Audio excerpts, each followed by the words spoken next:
Bem-vindos ao Nerdice Board Games e hoje nós vamos aprender tudo o que você precisa saber para jogar Kelp, Tubarão versus Polvo.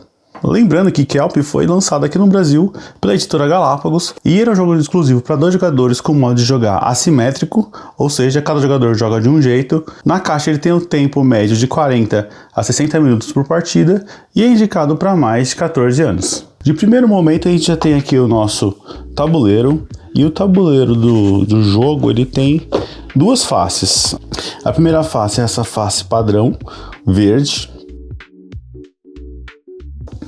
E também tem essa face do lado noturno, que é indicado para jogadores com mais experiência no jogo. Então vamos focar aqui a nossa preparação para o lado verde, o lado padrão aqui do jogo. E a primeira coisa a se entender aqui do tabuleiro é que ele é dividido em 2 lados. Um lado fica as coisas do polvo, então quem vai jogar com o polvo senta desse lado do tabuleiro. Tem até uma marcação aqui da trilha das peças de comida, que a gente vai ver como funciona. E desse outro lado é o lado de quem vai jogar com o tubarão, onde tem o espaço das cartas do tubarão, a trilha da fome e as fichas de incremento. Então vamos lá preparar a nossa partida. Primeira coisa então, coloca o tabuleiro no centro da mesa. O segundo item é pegar a bag de quem vai jogar com o tubarão, que é essa bagzinha aqui azul, e vamos preparar ela de forma inicial.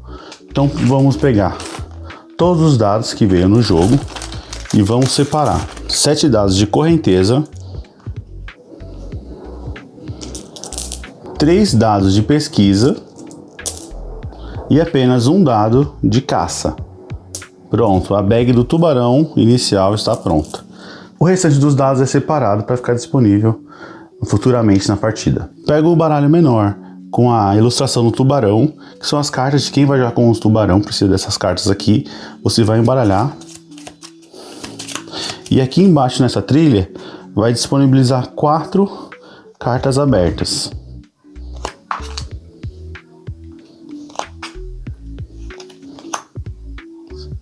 Todo o restante do baralho agora vai ficar aqui do lado com uma pilha de compras futura. Agora pegue as 4 fichas de incrementos que estão numeradas. As fichas têm aqui, ó, no valor de 1 até 4. Você vai colocar aqui nessa mesma ordem, seguindo a numeração que está no tabuleiro. Então da esquerda para a direita, a ficha 1, no espaço 1, ficha 2, 3 e 4. Separe as cartas de confronto, tanto do polvo quanto do tubarão, e deixe do lado do tabuleiro para ser usado no futuro da partida. Então, as cartas de confronto do polvo e as cartas de confronto do tubarão. Agora, pegue todo o deck de cartas de ação do polvo e separe as cartas iniciais. As cartas iniciais, elas têm esses símbolos aqui, ó. Esse ou esse. Essas cartas você separa das demais e depois organiza por cores. Depois de ter feito a separação das cartas iniciais, você vai chegar em 4 cores, né? Em 4 montes. Tem os montes das cartas azuis, as cartas roxas, as cartas verdinhas e as cartas laranjas. Você vai colocar esses 4 montes separados ao lado aqui do tabuleiro. Pegue o bloco que corresponda à carta que esteja no topo da pilha de alimentos. Aqui no nosso exemplo, essa é a carta que está no topo e esse aqui é o bloco. Então, deixe assim aqui em cima. Coloque agora 3 blocos de alimentos, uma concha dupla, uma concha simples e esses 3 blocos de armadilha próximo às cartas do polvo. O restante dos blocos você vai colocar na bolsinha do polvo. Agora o polvo vai embaralhar esses blocos aqui dentro e vai colocar de cima para baixo, da esquerda para a direita, todos os blocos em pés virados para a sua frente.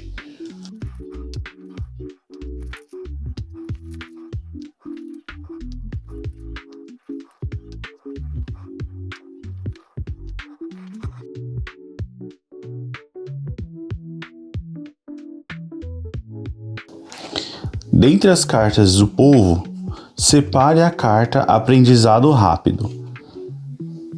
Agora você vai embaralhar essas cartas iniciais. Vai comprar mais 3 cartas. E reservar as cartas que sobraram com baralho de compras, colocando na área do povo.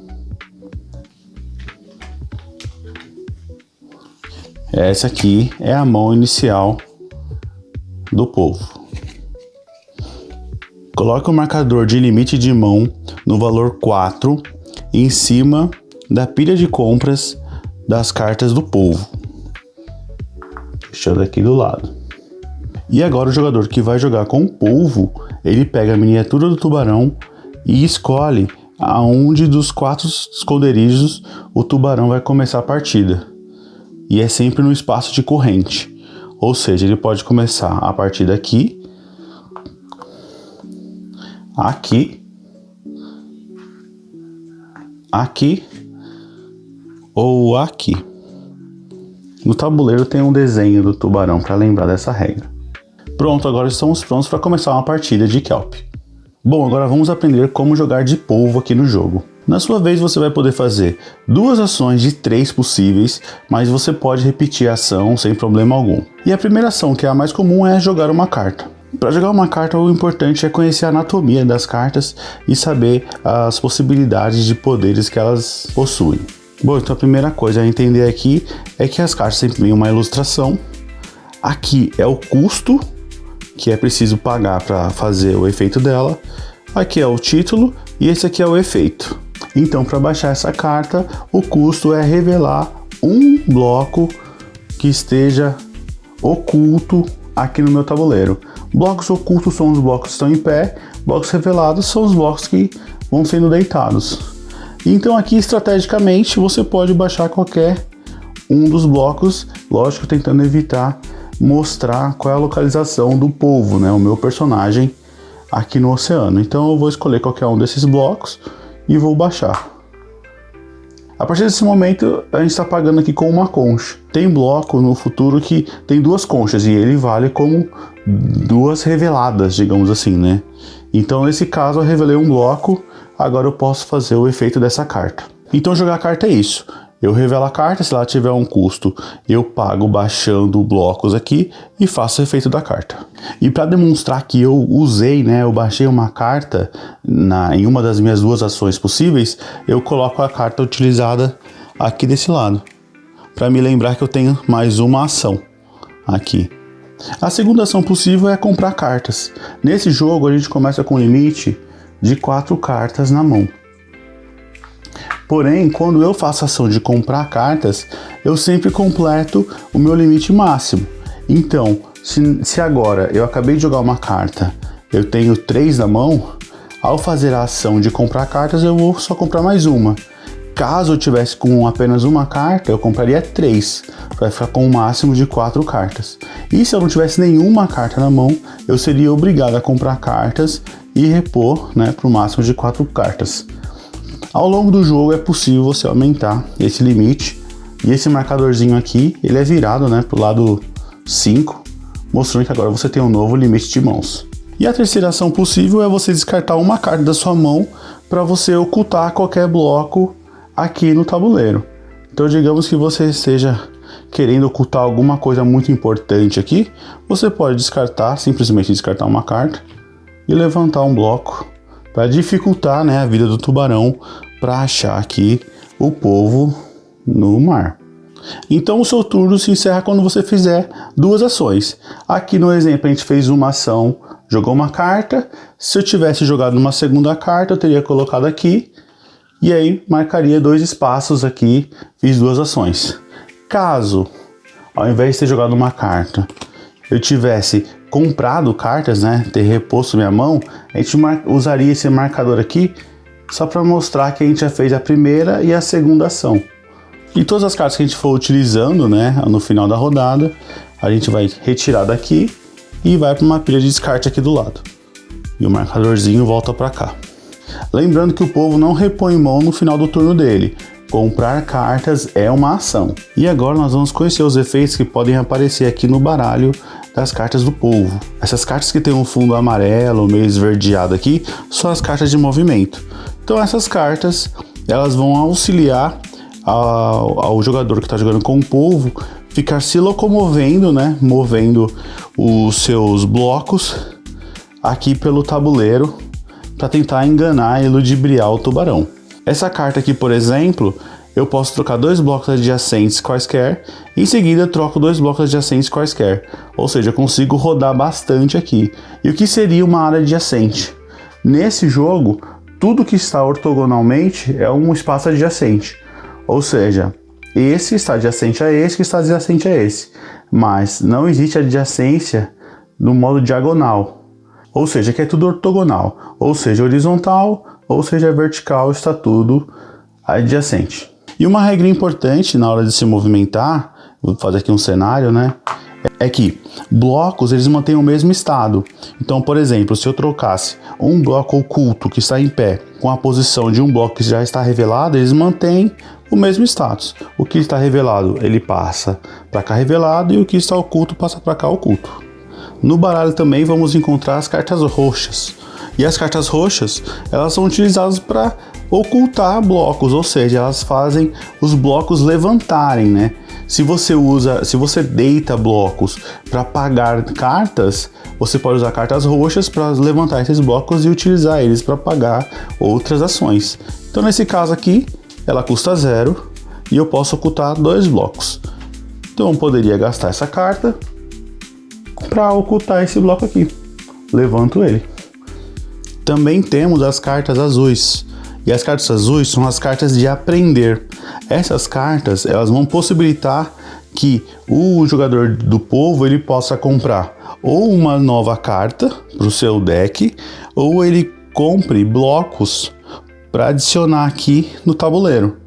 Essa é a maneira de melhorar o baralho do polvo, ou seja, com ações de aprender você traz novas cartas.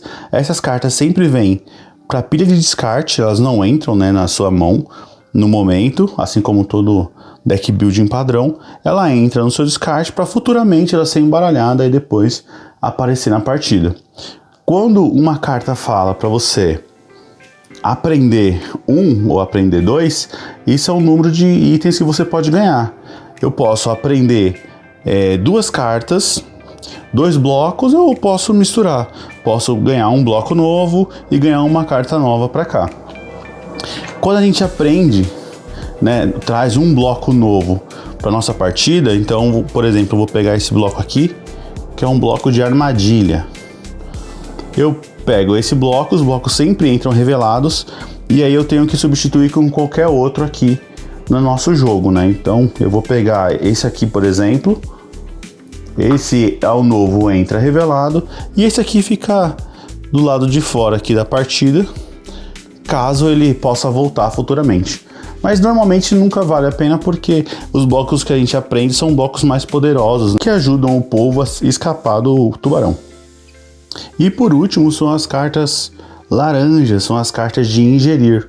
Essas cartas aqui, elas também são condição de vitória para o polvo. Essas cartas, quando elas entram na partida, elas trazem um bloco com um poder único também na partida. E aí como é que funciona? Você compra essa carta, né? Você aprende essa carta, ela vai pro descarte. O bloco associado à carta vai entrar aqui, né? Então ele sempre entra aberto. Vamos substituir aqui um aberto por outro aberto. E agora, esse bloco aqui, ele precisa ser digerido pelo polvo. E como é que isso funciona? Então lá no futuro, né, quando essa carta for embaralhada e ela aparecer na mão do nosso jogador, ela pode ser utilizada como uma ação. E essa ação de ingerir, ela precisa de algumas condições. Esse aqui, por exemplo, ó, o abalone sul-africano, é esse bloco aqui e ele está no jogo. Então como é que funcionaria? Eu abaixaria essa carta com uma ação, né? Vou jogar ela não tem custo. Só que o polvo ele precisa estar adjacente para poder comer esse bloco. E aí nesse momento, se o polvo não tiver revelado, você vai ter que revelar qual é a posição dele. Nesse caso, o polvo está aqui. Então o polvo está adjacente ao bloco, né? Então ele consegue ingerir, né? Consegue comer esse item aqui Agora esse item, ele vem aqui para cá, ó, nessa trilha. E agora, esse bloco ele está habilitado a te dar um poder único uma vez na partida. E aí isso é uma condição de vitória, porque se o povo conseguir comer os 4 blocos possíveis, né, que são 4 cartas laranjas que nós temos aqui, o jogo acaba na hora e o povo também, ele vence a partida. Lembrando, também fazer isso você se expõe porque o povo agora está revelado e o tubarão sabe aonde ir para te encontrar. No manual tem uma tabela bem legal aqui explicando o efeito de cada bloco e qual é o poder, né, que você ganha ao ingerir esses blocos. Bom, agora a gente vai jogar com o tubarão e ver como é que controla aqui os dados, porque já que jogando com o povo a gente faz um deck building, ou seja, a gente fica manipulando ali um baralho, agora a gente vai manipular os dados e um pouco de sorte para tentar encontrar o polvo aqui na imensidão de Kelp. E jogar com o tubarão, ele é mais simples do que jogar com o polvo, porque ele tem uma sequência de eventos que podem acontecer ou não, mas fica mais fácil da gente gerenciar. A primeira coisa a se fazer é entender para jogar com o tubarão é conhecer quais são os seus dados. E aqui existem 3 tipos. Tem os dados de correnteza, que são os dados azuis, os dados de pesquisa, que são os dados amarelos, e tem os dados de ataque, que são os dados vermelhos. Cada um tem uma funcionalidade e a gente já vai ver como é que funciona. Então, para começar o seu turno como tubarão, você vai comprar 2 dados aqui da bolsinha do tubarão. Vai pegá-los e vai rolar para a gente ver qual é o valor. Aqui no nosso exemplo, valor 2 para correnteza e 2 para busca. O segundo passo é alocar os dados de correnteza. Aqui no tabuleiro nós temos os espaços de correnteza, que são esses espaços azuis aqui. E nesse momento você pode alocar em qualquer lugar os dados, mantendo seus valores rolados. Então aqui no nosso exemplo eu vou pôr aqui, ó. Aqui está meu tubarão, aqui está o dado de correnteza.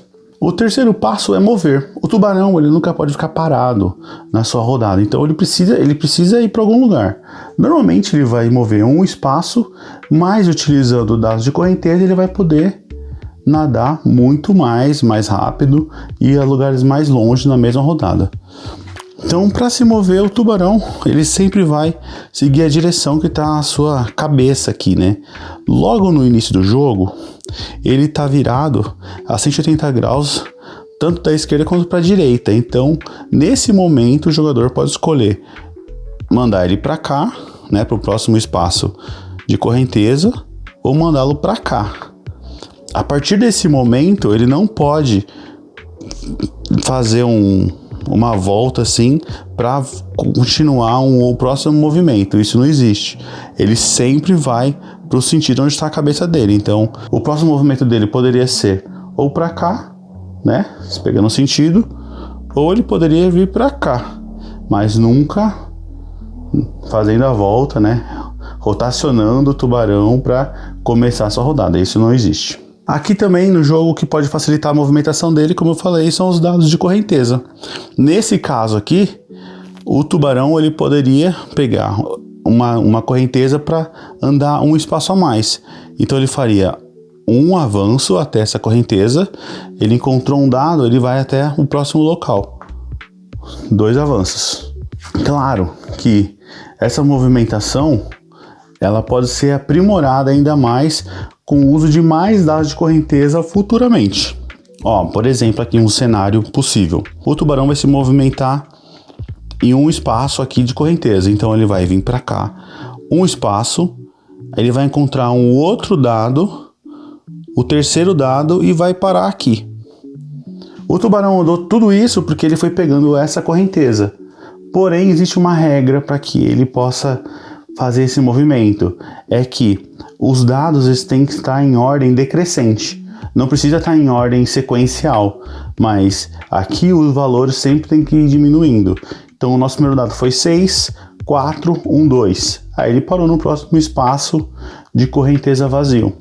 Então nesse caso ele poderia ir avançando cada vez mais, se os valores forem, né, sempre do maior para o menor.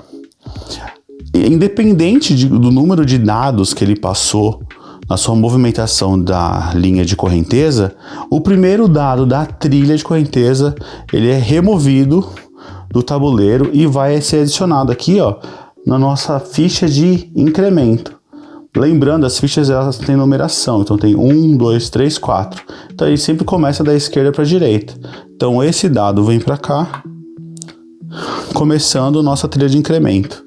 Essa trilha de incremento ela vai recebendo mais dados ao longo da partida e quando chegar a 3 dados aqui, né, 3 dados que já foram utilizados, e os dados que vêm aqui só podem ser os azuis e os amarelos, né, ou seja, os de correnteza ou de busca. Quando isso aqui estiver cheio, esses dados voltam para a bolsinha e agora o tubarão ganha um poder constante, um poder que só ele vai usar. E aí a regrinha vai falar se é uma vez por turno, quantas vezes ele vai poder usar. Então, quanto mais dados, mais ações o tubarão vai fazendo, mais poderoso ele vai ficando até o final da partida. Então, completou 3 dados aqui em incremento, os dados voltam e a habilidade é liberada. Porém, dados vermelhos, eles nunca vão para linha de incremento. Os dados vermelhos eles gastam energia, eles deixam o tubarão cansado.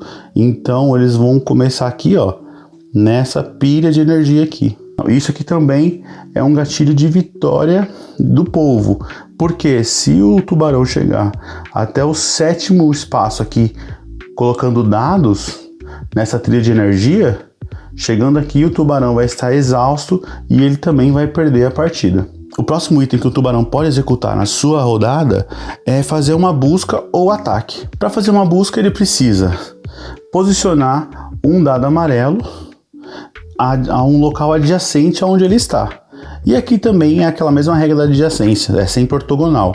Então, esse tubarão está adjacente a essa área, mas ele não está adjacente a uma área diagonal, né? Então, ele só está adjacente, ou seja, horizontal ou verticalmente a ele. E para alocar o dado, o valor do dado tem que ser igual ou maior que o espaço que está apresentando aqui. Então, nesse caso, a gente vai fazer uma busca. A gente vai usar um dado amarelo, né, que ele rolou aqui, e eu tenho um resultado no valor de 4 aqui, ó, valor 4 do valor amarelo.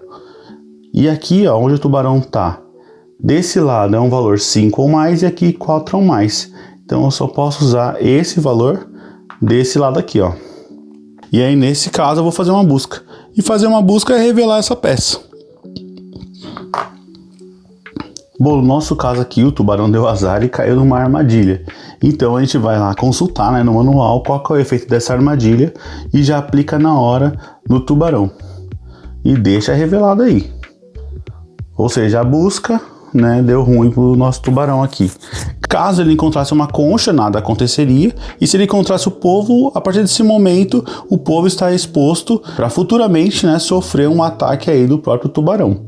E para seguir aqui no nosso exemplo, caso o jogador tivesse rolado um dado vermelho, ele poderia também fazer um ataque. Lembrando que é a mesma regra. Ou seja, o valor da face do dado, digamos que eu tenha rolado aqui um 4 vermelho. Ele só pode ser utilizado em um espaço adjacente ao tubarão que seja 4 ou mais para poder fazer o ataque. E aí, para efeito de exemplo, digamos que eu tenho um 5 vermelho, então vou colocar aqui e ele vai fazer um ataque desse lado. Então, do mesmo jeito, a gente vai revelar para saber o que tem. Nesse caso, o tubarão atacou uma concha, então nada acontece. E o que aconteceria se no lugar de ser uma concha, na hora do ataque do tubarão, ele tivesse descoberto o polvo? Então, nesse momento, ia acontecer um confronto. Ou seja, é tudo o que a gente está trabalhando para acontecer. Que o tubarão localize o polvo e que o confronto aconteça. E o confronto aqui é muito simples. Cada jogador vai ter 3 cartas. O tubarão vai ter 3 cartas dessa cor. E o polvo vai ter 3 cartas iguais também. Nesse momento, em segredo, eles vão ter que escolher uma das ações para fazer. E aí a ideia é que o polvo ele escolha ou lutar, ou esquivar, ou fugir. Uma dessas 3 ações. E o tubarão tem que tentar adivinhar o que ele vai fazer. Então, digamos que o polvo ele vai escolher uma carta, vai deixar aqui. E o Tubarão vai escolher uma outra, tentando adivinhar o que o povo escolheu. A gente vai revelar junto e caso as cartas sejam diferentes, né, os resultados sejam diferentes, então o povo ele conseguiu ter sucesso. Então você vai pegar a carta do povo e vai ler aqui qual que é o efeito, né, o que vai acontecer com o resultado desse confronto. Feito isso, as cartas são descartadas, tanto do povo quanto do tubarão. Lembrando que no próximo encontro só vão ter mais 2 cartas. Caso o povo consiga ainda fugir, na próxima as cartas não tem, né, mais como fugir, porque as cartas serão iguais. Então o terceiro encontro é sempre mortal para o povo, fazendo assim, né, da vitória para o tubarão. Aí só para efeito de exemplo, caso não tenha ficado claro, caso, né, o povo escolheu uma ação e o tubarão escolheu a mesma ação, na hora o tubarão ganha, porque ele conseguiu defender da artimanha do povo ali e o jogo acaba com a vitória do tubarão. Também é possível no turno do tubarão o jogador não quiser ou não puder utilizar os dados. Ele tirou um resultado que foi muito baixo para colocar aqui como dado de correnteza, ou o dado de busca ele não quer utilizar como uma busca. Esses dados eles podem ser guardados na sua trilha de energia. Então aqui do lado cabem até 3 dados. E esses dados aqui, esses valores são somados e as cores aqui são totalmente ignoradas. Então aqui no nosso exemplo eu tenho um valor 6 e um valor 3. Então eu posso usar esse valor 9 para comprar cartas de uso único com um poder mais forte para ajudar o tubarão. Então aqui como é que funciona essa trilha de energia? Se eu não quiser utilizar o dado aqui de alguma maneira, eu trago eles aqui para a trilha de energia e até chegar ao terceiro dado, eu posso utilizar esses dados para comprar novas cartas. Caso entre aqui um terceiro dado, eu sou obrigado a gastar essas energias para poder comprar cartas. Olha, como é que funciona essas cartas aqui do tubarão? Essas cartas têm um custo aqui em cima, ou seja, essa carta ela tem um custo 7. Aqui ela tem o momento que eu posso utilizar esse poder. Então essa aqui, por exemplo, é durante a comprar e rolar, ou seja, no início do turno do tubarão. Aqui eu tenho um poder que eu posso acionar uma vez, né, na partida, e aqui é o número de dados que eu ganho na hora para colocar na minha bolsa. Então essa é uma maneira de ganhar um poder exclusivo e também ir melhorando os dados que vão entrando na minha bolsa aqui do tubarão. Então nesse caso, essa aqui custa 7, é só eu pegar esses valores aqui, ó. Então eu tenho um valor 6 e um valor 1, eu tenho 7. Então eu compraria essa carta, já ganharia esse item e deixaria essa carta ativa para quando eu quiser utilizar esse poderzinho, depois só mostrar que eu já gastei esse poder. Lembrando que dos dados que eu utilizei aqui na trilha de energia, um deles aí eu escolho qual que eu quero, eu coloco na minha trilha aqui, ó, da fome, para mostrar que eu gastei energia, né, para pegar cartas aqui desse modo. E aí o outro dado, né, ou se eu utilizei mais dados, esses dados eles voltam para minha bolsa. Ou seja, dessa forma eu também vou alimentando a trilha da fome aqui. Ao utilizar dados para atacar, esses dados vêm direto para cá, não voltam para a bolsa.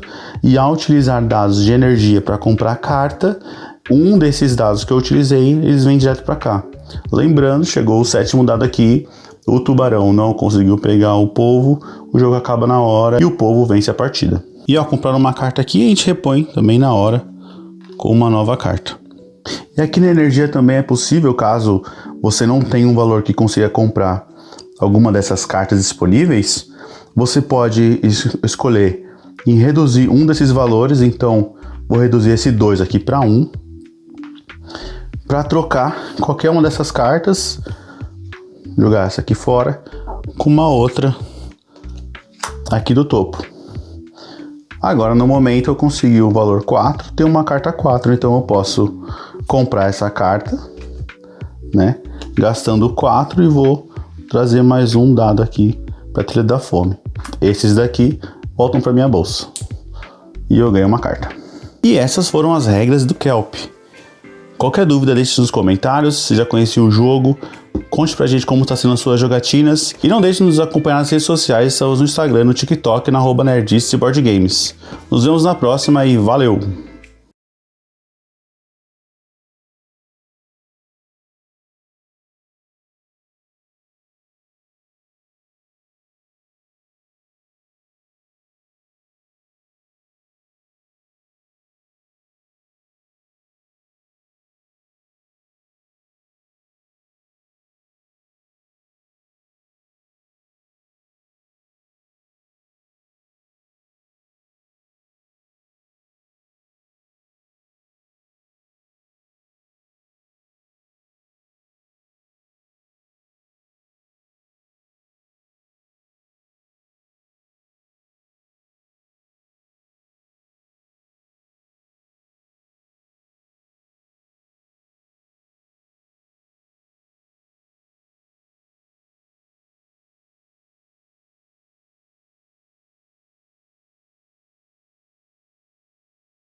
E para finalizar aqui, né, o turno do tubarão, depois de verificar aqui os incrementos, né, os dados que estão sobrando aqui, a gente vai verificar os dados de energia. É o jeito que o tubarão tem de melhorar aqui as suas cartas, porque o tubarão também consegue comprar essas novas cartas aqui que dão um poder único, né?